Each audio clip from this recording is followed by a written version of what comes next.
बिस्मिल्लाहिर्रहमानिर्रहीम। अस्सलाम वालेकुम स्टूडेंट्स। आज का जो हमारा टॉपिक है वो है simple harmonic motion.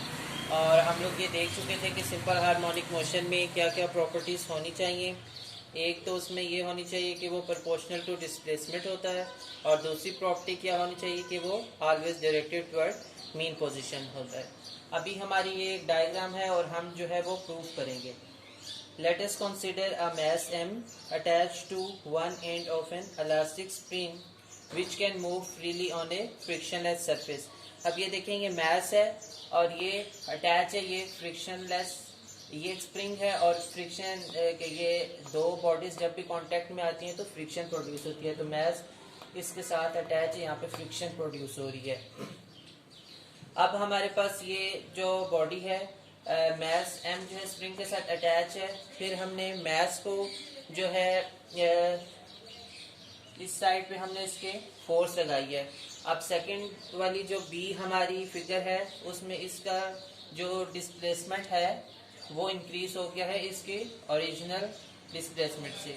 Original position से वो लेफ्ट साइड पे राइट साइड पे हमने उसको पुश किया है, हमारा डिस्टेंस इंक्रीज हो गया।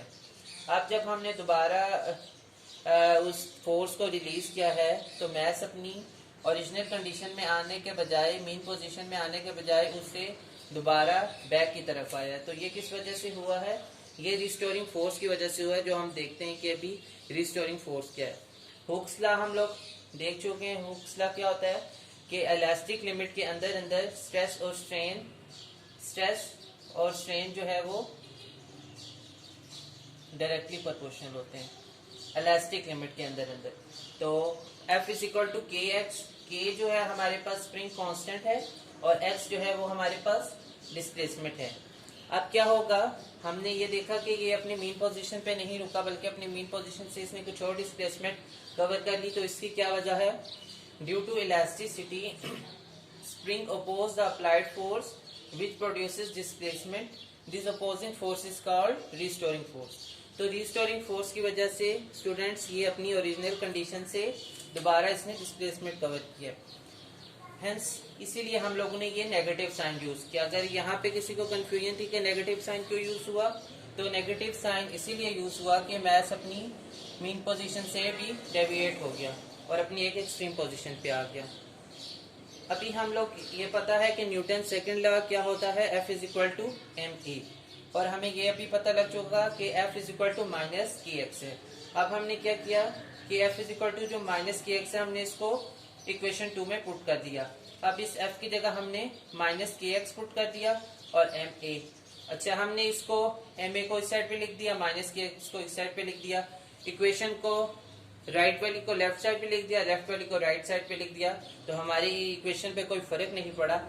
अभी हम लोगों ने एक्सेलरेशन निकालनी है, तो मैस और एक्सेलरेशन आपस में मल्टीप्लाई हो रहे हैं, तो मैस दूसरी साइड पे जाके डिवाइड हो जाएगा।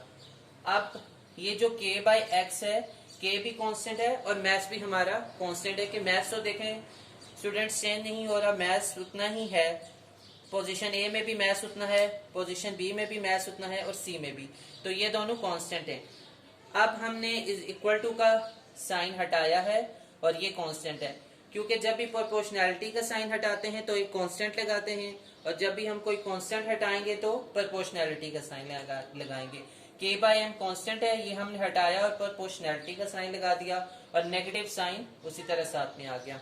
तो acceleration is directly proportional to displacement है एक and is directed toward the mean position. Negative sign इसको शो कर रहा है। तो हमने क्या रिजल्ट अपना डिडक्ट किया इससे? The acceleration at any instant of a body executing simple harmonic motion is proportional to displacement. की acceleration directly proportional to displacement होगी एक, और is always directed toward the mean position. और नेगेटिव साइन ये show कर रहा है कि ये मीन पोजीशन के तरफ हमेशा आएगी, डायरेक्टेड टुवर्ड्स मीन पोजीशन। तो ये हमने एक देखा सिंपल हार्मोनिक मोशन, जो कि मैस अटैच टू स्प्रिंग है, कि ये सिंपल हार्मोनिक मोशन एग्जीक्यूट करता है। नेक्स्ट वीडियो में हम लोग ये देखेंगे कि सिंपल पेंडुलम की कंस्ट्रक्शन देखेंगे। तो इसको आप लोग समझे अगर, और अगर कोई भी इश्यू हो तो आप लोग मुझसे दोबारा कमेंट्स में पूछ सकते हैं। Thank you.